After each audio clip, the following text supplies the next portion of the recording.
오늘은 이 초상치는 이야기가 나왔는데 숨 넘어가 봤어요? 죽어본 경험이 있습니까? 죽어본 경험이 없으면 이거 다 소용없는 일이잖아요. 예. 그러는데 단 근래에 조계종단에서는 병통이 하나 부숴가지고 큰 스님 내다 하면은 이 다비법이고 무엇이고 필요 없다고 착각을 해요. 예도 어른들은 다비법이다.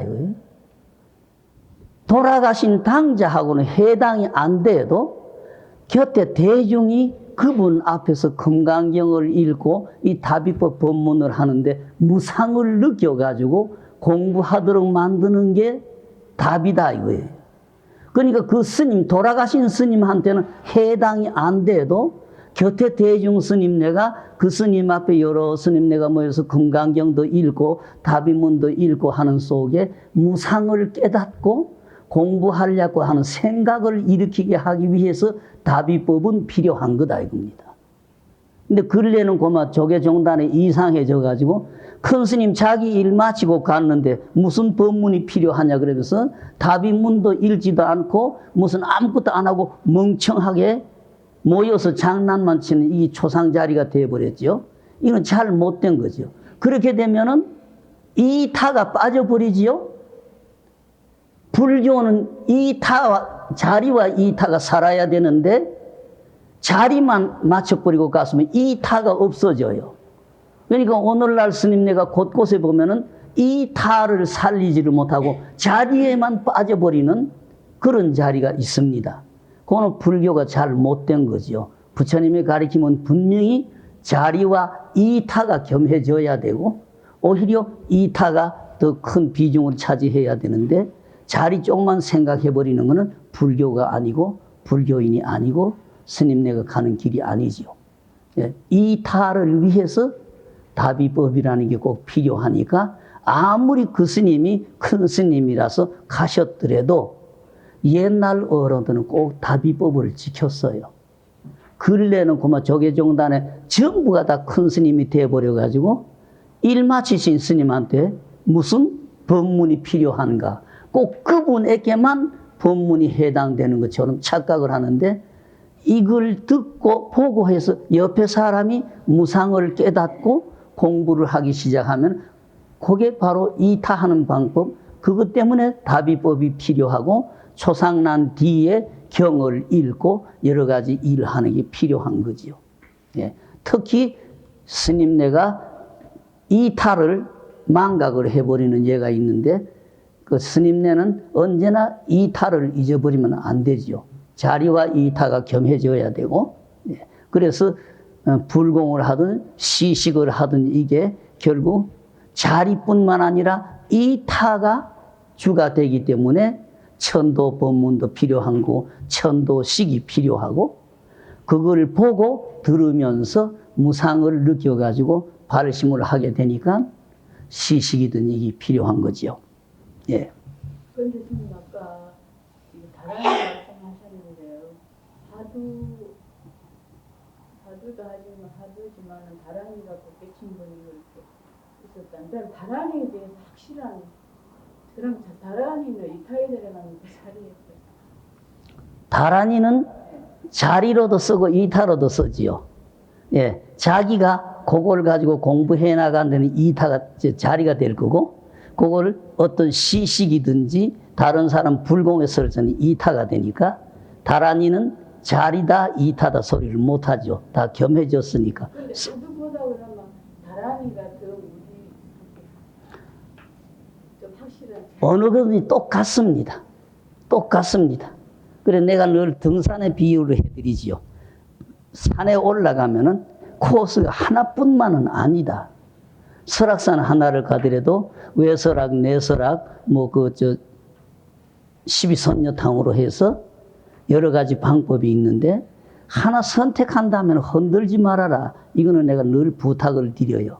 어떤 어른에게 지도를 받든지 설사 지도를 못 받았더라도 내가 연불을 하나 붙들었으면 흔들지 말고 연불만 해 가시고 주력을 했으면은 주력 하나만 가지고 밀고 가버리면 됩니다. 근데 단 요거 했다가 저거 했다가는 가장 금물이고 하나 선택해서 붙들고 그대로 끝까지 가버리면 다 됩니다. 예. 화두라야 깨닫고 화두 아니면 못 깨닫나 이건 없습니다. 단 화두라는 거는 지나간 날의 연도 있어야 되고 힘이 많이 들지요. 노력이 많이 들어가야 돼요. 차라리 다란이든지 연불이든지 이런 쪽은 조금 쉬운데 화두는 지나간 시간에 연이 없기 때문에 힘이 들어요. 네. 이런 점이 조금 다르긴 합니다만은 다란이라야 된다, 화두라야 된다, 연불이라야 된다는 건 없습니다. 단 당자가 선택해서 가는 것. 또 어떤 지도자에게 연분이나 경전은 우리가 뜻을 진짜 알 수 있는데 부처님 다란이를 선하신 이유가 지금 그 신도님들도 그렇고 스님들도 그렇고 경전을 독송하는 분들이 있습니다. 근데 이 경전 독송하는 분들은 따지지 마세요. 뜻을 알았다 몰랐다 뜻을 모른다 뜻 모르는데 읽으면 뭐해. 몰라도 그대로 하세요. 금강경 지송하는 분은 금강경을 매일매일 지송하세요. 뜻을 몰라도 됩니다. 단어에 잠긴 뜻 같은 거 몰라도 됩니다. 오랜 시간 그것만 반복해서 하다가 보면은 전체적인 뜻이 알게 되고 구절구절의 뜻을 알게 됩니다. 뜻을 모르고 하면 무슨 소용이 있어요? 하지만 하는데 의의가 있는 겁니다. 이유 없이 할 뿐입니다. 거기에서 뭐 뜻을 알아야 되는지 무엇이 따지지 마시고 뜻을 모르는데 자꾸 하면 뭐해? 이거 필요 없어요. 자꾸 하는 거예요. 네, 그러니까 금강경이든 원각경 보완장이든 또는 뭐 화엄경 보현보살 행원품이든지 하나 선택하면 그거 그대로 하는 거예요. 그저 해갈 뿐 조건 붙이지 말고 또 기대 걸지 말고 욕심 내지 말고 그대로 해갈 뿐이에요. 오랜 시간 가다가 보면은 누가 안 일러줘도 저절로 알게 됩니다.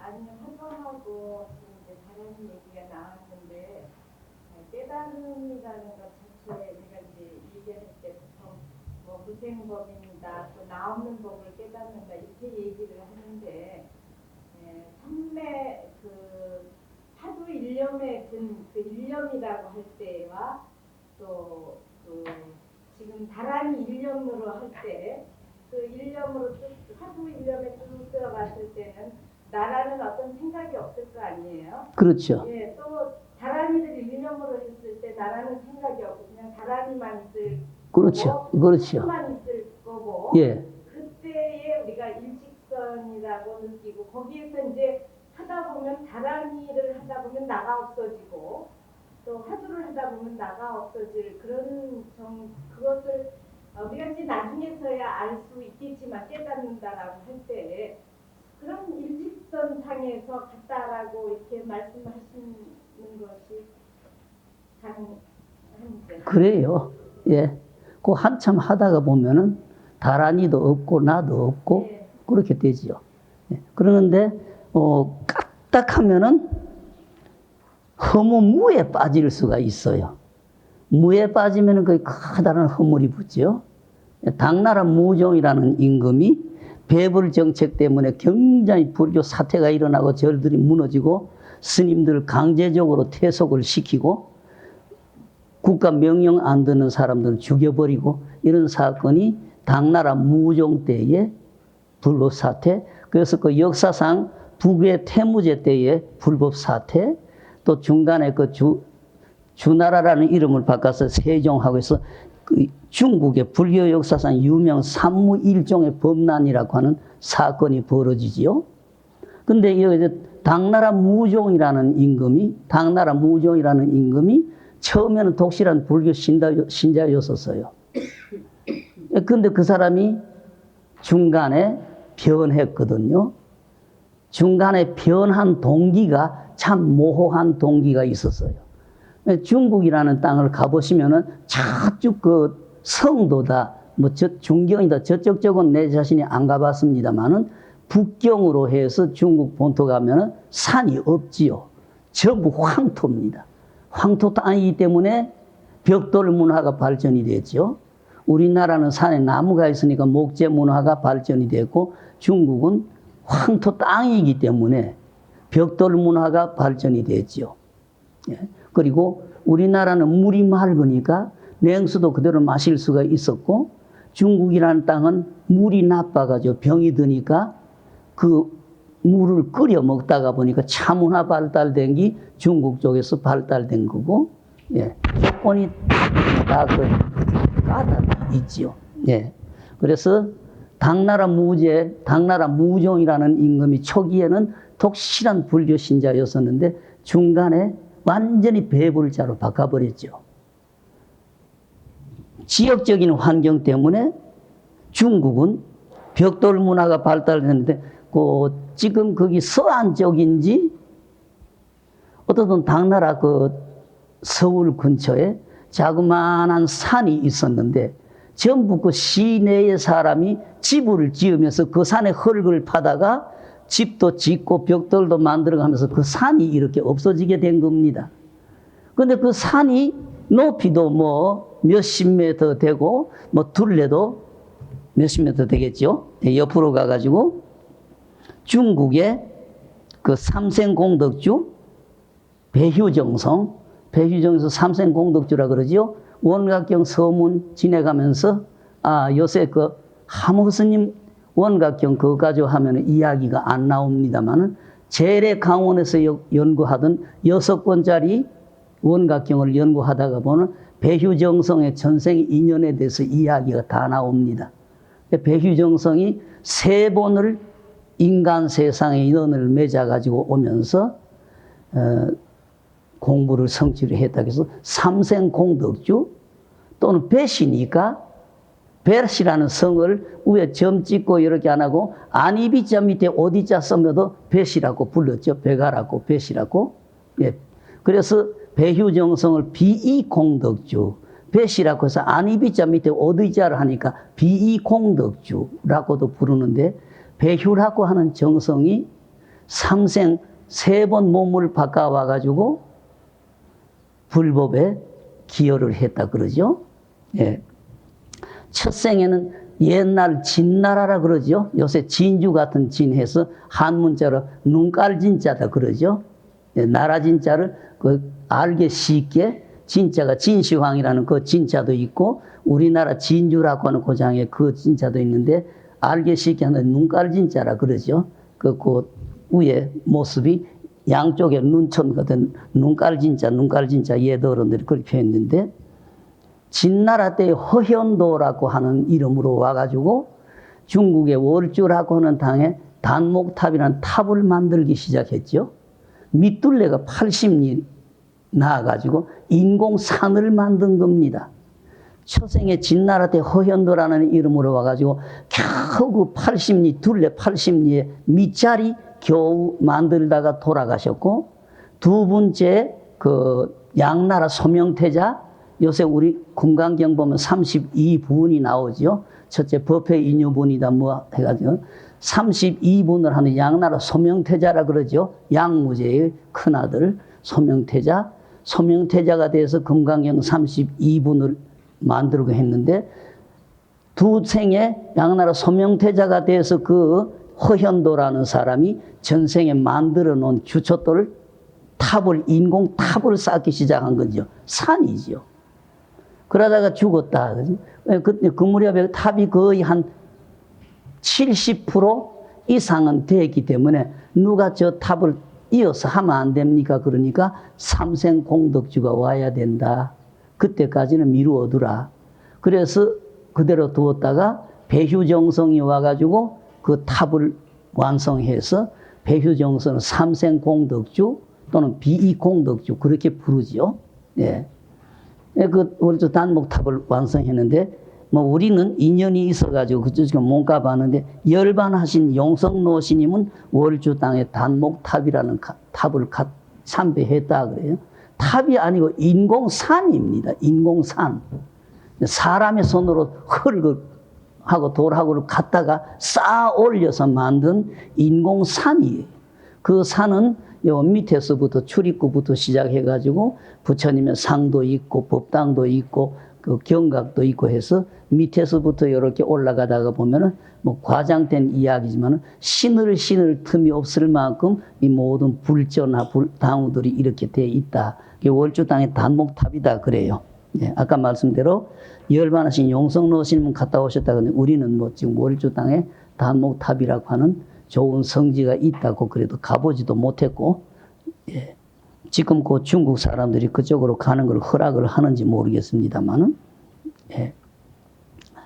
월주당의 단목탑을 만든 게 배휴정성인데, 처생의 진나라 때 허현도, 두생의 양나라 때의 소명태자, 삼생의 당나라 때 배휴, 이렇게 3번 와가지고 그 월주당의 단목탑을 이루었다고 그래서 배휴정성을 삼생공덕주 또는 배시라고 하는 글자를 위에 점 찍고 한일 끄는 걸 빼버리고 아니비자 오디자에서 비이정성에서 배시라고 해서 그렇게 이름이 있는데 우리가 연을 만들어도 그런 독한 연을 만들어야 해요. 우리는 지금 몸뚱어리 하나 꺼져버리면 물에 거품 꺼져버리듯이 아무것도 없어져 버리는데 이 고리가 되게 걸려야 돼요. 그러니까 인간 세상에 다시 다음에 몸을 받아와서 뭐 중노릇을 한다든지 뭘 한다든지 그만큼 무서운 원이 고리가 걸려야 재생인이 되든 삼생인이 되든 되는 겁니다. 우리나라에서도 뭐 이생인 재생인까지는 표가 있죠. 내가 늘 말씀드립니다. 곳곳에 가면은 석정스님이라고 하신 분이 그린 불화들이 많이 있죠. 석정스님이라는 분이 재생인이죠. 네. 석정스님이라는 분이 금강산 신계사 밑에 동네에서 태어났습니다. 그리고 어려서부터 그 전생 인연이죠. 자기 엄마하고 금강산 신계사 쪽에서 서광사, 지금 이북 땅이 되어 있습니다. 서광사라는 절이 있죠. 서광사는 그 태조 이성계 때에 임금왕자를 풀이를 해줬다고 해서 서광사다 그러죠. 예. 태조 대왕이 임금이 되기 위해 가지고 할 때 곁에서 무학스님이 조언해서 복을 닦고 공덕을 닦아야 된다. 그래서 그 길주 땅에서 500나한을 조성했죠. 돌나한을. 그래서 장신이 원을 세워가지고 하룻밤에 백리길을 가서 그 다듬어놓은 돌부처님을 업고 와서 그 법당에 모시고 그 다음날 밤에 또 남 사람들이 안 보는 시간에 그 백리 가가지고 그 부처님 한 분을 모시고 와서 그 서광사 나한전 법당에 모시고 밤마다 그렇게 했죠. 예. 밤마다 그렇게 했는데 꾀가 난 거죠.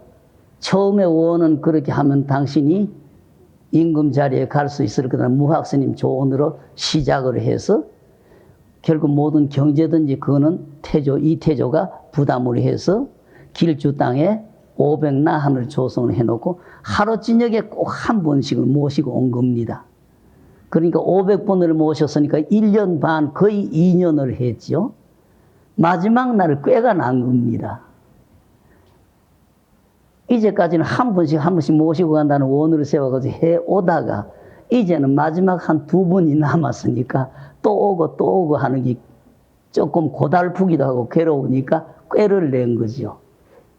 여태까지는 도반들이 많이 계셨으니까 안 섭섭하셨는데 오늘 밤에 마지막 한 분이 떠나고 나면은 혼자 남게 되시니까 섭섭하실 테니까 오늘 밤에는 2분을 함께 모시겠습니다. 그래가지고 그 돌로 조성한 나한님을 2분을 모신 거예요. 그날 밤에 비바람이 그렇게 치고 깡 7억 같다 그러죠. 어두워가지고 이태조 같은 어른이 참 애를 먹어서 백리길을 그 나한 돌나한 2분을 업고 오면서 참 자기 몸을 가누지 못할 만큼 애를 먹었다고 그 기록이 되어 있어요. 근데 서광사 법당에 와보니까 나한님 한 분이 간 데가 없어요. 중간에 분명히 두 분을 업고 오면서 그 두 분을 그렇게 붙들고 왔다고 생각이 되는데 그 비바람에 억센 비바람에 막 흔들리면서 몸을 가늠하느라고 애먹고 한데 막상 서광사에 와서 내려보니까 나한님 한 분이 간 데가 없는 거예요.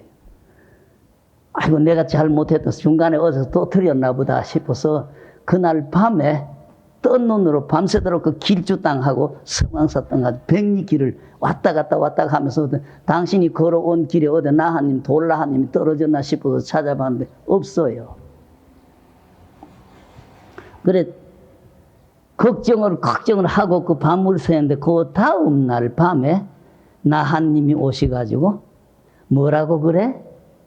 여태까지 친구가 많이 계셨으니까 암섭섭했는데 오늘 밤에 마지막 한 분이 떠나고 나면은 적적하고 섭섭하실 테니까 오늘 밤에 같이 가자. 야근 꾀를 부렸다. 나한님이 와서 장난을 쳤어요. 그래서 막 후회를 하니까 걱정하지 말아라.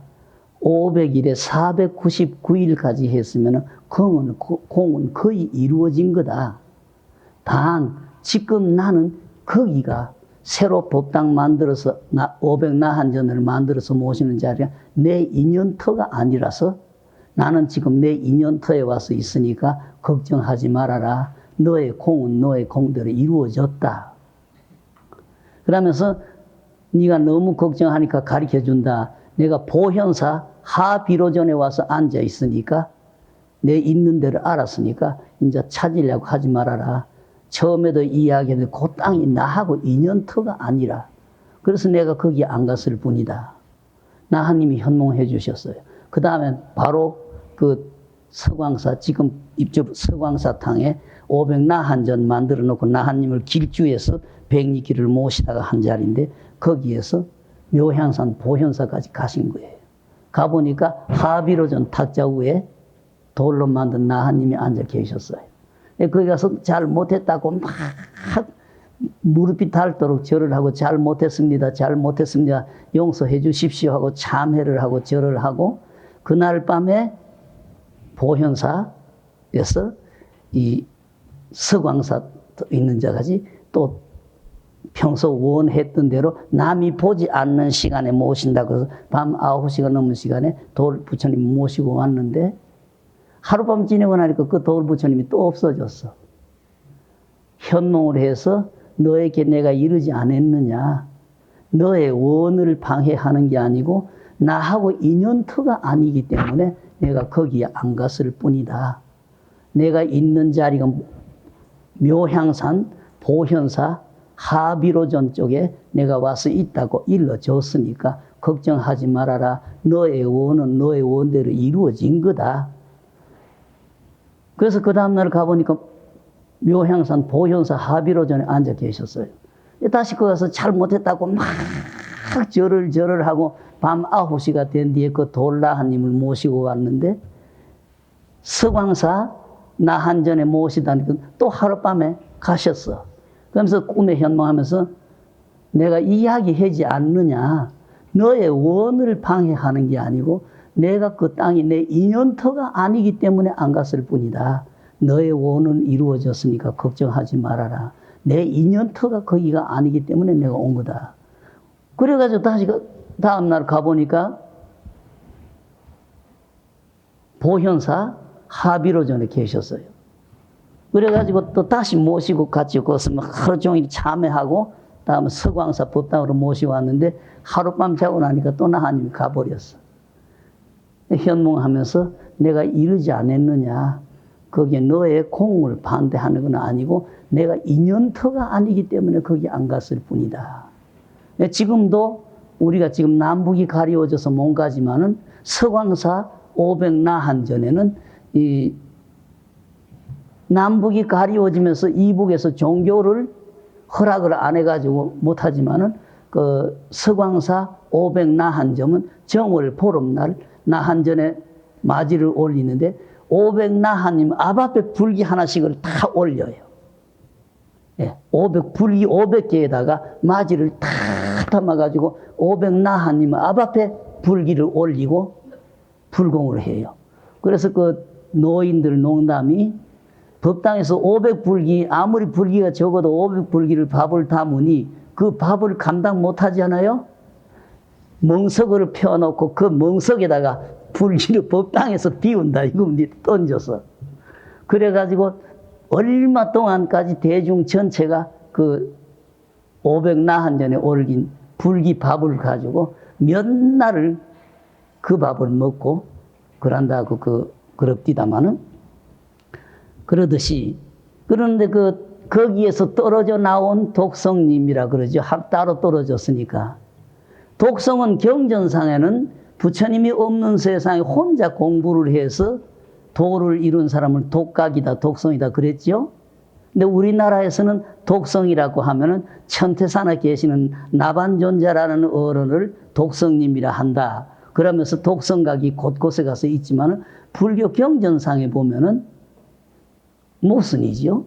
우리나라에서 독성님, 나반님을 독성님이라고 하는 것은 잘 모시고 경전상으로 보면은 부처님이 안 계시는 세상에 혼자 공부를 해서 대도를 이룬 분을 독성, 독각이라고 한다 그랬습니다. 근데 우리나라에서는 천태산에 계시는 나반존자를 독성님이다. 근데 독성이라고 하는 유래는 내가 여러 차례 말씀을 드렸습니다.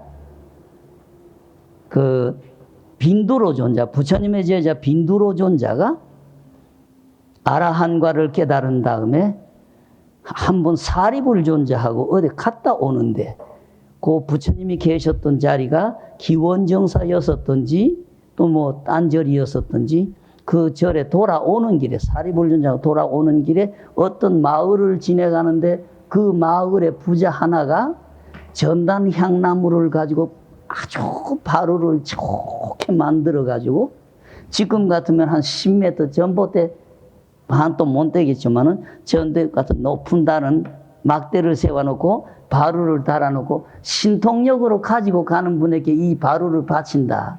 그래가지고 온 동네 사람들이 남녀노소 할 것 없이 호기심에 어떤 사람이 어떤 신통을 부려가지고 저 바루를 갖고 가는 거 보고 싶어가지고 웅성웅성 모여가지고 야단친다 이거죠. 근데 빈두로 존자하고 사리불 존자하고 어디 볼일 보러 갔다가 기원정사 쪽으로 돌아오다가 그걸 만나면서 빈두로 존자가 장난이 치고 싶었어요. 석가님의 제자들은 이렇다 신통도 이렇게 부리고 이렇다. 그래서 부처님의 제자가 그 바로 갖고 갔다는 자랑이 하고 싶었다. 자기 신통도 조금 자랑하고 싶어서. 그런데 사리불 존자가 말렸어요. 부처님께서 가장 꾸지람하는 게 그거 아니냐고. 여러 사람 앞에 사행심 조작하고 내가 그 사람들 앞에 내가 이렇다. 내 세워가지고 내 공부에 뭐 보탬이 되느냐. 하지 마세요. 사리불 존자 때문에 그걸 못했어요. 못하고 이렇게 지내오다가 좀 도도록한 아마 정각산 쪽으로 간 것 같아요. 언덕길을 올라가다가 내리다 보니까 동네 사람들이 그대로 옹성옹성 모여있고 바로는 아무도 못 갖고 갔고 빈두로 존자가 장난을 친 거지요. 그러니까 사리불 존자는 저쪽 길 건너 바위에 앉았고 빈두로 존자는 이쪽에 바위에 앉았는데 사리불 존자요 조금만 기다려주세요. 자기가 앉은 바위채 날아갔다 그랬어요. 앉은 바위채 날아가가지고 그 사람들이 웅성웅성 모여 있는 후에 바위 요새 비행기 순회하듯이 빙빙 돌다가 막 떨어지는 흉내 냈다가 쏟았다가 하는데 그 기록상에는 또 그렇게 돼 있어요. 그 여러 사람이 있는 속에 만삭의 부인이 그 위에서 떨어지는 바위에 치일까봐 놀래가지고 낙태를 했다. 그래놓고는 그만 빈두로 존자하고 사리불 존자는 바로 갖고 그대로 돌아와 버렸어. 빈두로 존자는 부처님에게 어떤 신도가 바루를 만들어서 부처님에게 바친다고 해서 갖고 왔습니다. 보고를 그렇게 한 거죠. 근데 그 뒤에 매일 낮 한 끼는 밥을 얻어먹으러 나가야 되니까 다른 제자들이 나가는데 그 구담의 제자, 그 뭐라면 석가라 하는 거죠. 구담의 제자가 그런 짓거리를 해가지고 만삭의 부인이 낙태를 했단다. 구담의 제자는 그렇단다. 막 그 신흥 종교가 되어 놓으니까 재래 종교에서 그 신흥 종교 부처님의 교단을 이루지 못하도록 방해를 하고 하는데 구실거리가 된 거지요. 예. 그래서 그 다음에 밥을 얻으러 매일매일 밥을 얻으러 나가는데 부처님의 제자들이 밥 얻으러 나가니까 그 평이 확 돌아가지고 석가의 제자라는 사람은 그렇단다. 보잘것없는 신통 때문에 그런 장난을 치면서 만삭의 부인이 낙태를 해서 그런 살인 사건을 저질렀다고 하는 평이 난 거죠. 그래 모두 돌아와 가지고 누가 그랬는지 그런 평이 들어서 낮에 한 끼니 밥을 얻으러 가는데 그 도저히 사람들의 비방, 욕설 때문에 참 부끄럽습니다. 그래 부처님께서 생각해 보니까 빈도로밖에 장난친 사람이 없어요. 그래서 빈도로를 보다놓고 이실 짓고 하렸다 그렇게 된 거죠. 이실 짓고 하렸다. 빈도로에서 쏘기를 쏘으니까 그러니까 너는 대중에 참석할 자격이 없으니까 밖에 있거라. 그래서 우리나라 선방은 그런 일을 못 봤습니다. 중국 선방이나 일본 선방에서는 선방 앞에 스님 한 분이 방에 못 들어오고 밖에 좌선하는 모습이 있습니다. 그래서 빈두로 존자가 부처님께 꾸지럼 듣고 대중이 참석을 못하게 해서 바깥에 쫓겨나서 빈두로 존자를 독성이라고 한다. 기록이 그렇게 되어 있습니다. 예. 근데 우리나라에는 뭐 청태산에 계시는 나반 존자가 독성입니다 하는데 일본이나 중국 선방에는 선방 바깥에 스님 한 분이 방에 들어오지 못하고 밖에 좌선하는 모습을 조각을 해놨습니다. 그걸 독성이라고 한다. 그렇게 이름이 되고 있습니다. 예. 그렇지만 빈도로 존자도 영원히 너는 대중에 참석 못한다가 아니고 그때 정신 차리고 다시 마음 가다듬어서 공부할 때까지는 대중에 들어오지 말아라. 너는 밖에서 공부해라. 그렇게 된 것, 그 모습을 아까 말씀드린 중국 선방, 일본 선방에는 어떤 자리에 가면은 그 마당에, 선방 앞에 마당에 스님 한 분이 이 자선하는 모습을 조각을 해놓은 걸 독성님이다. 그렇게 부르지요. 독성이라고 하는 이야기가 몇 가지 이렇게 이야기가 있습니다. 이야기가 옆으로 갔습니다.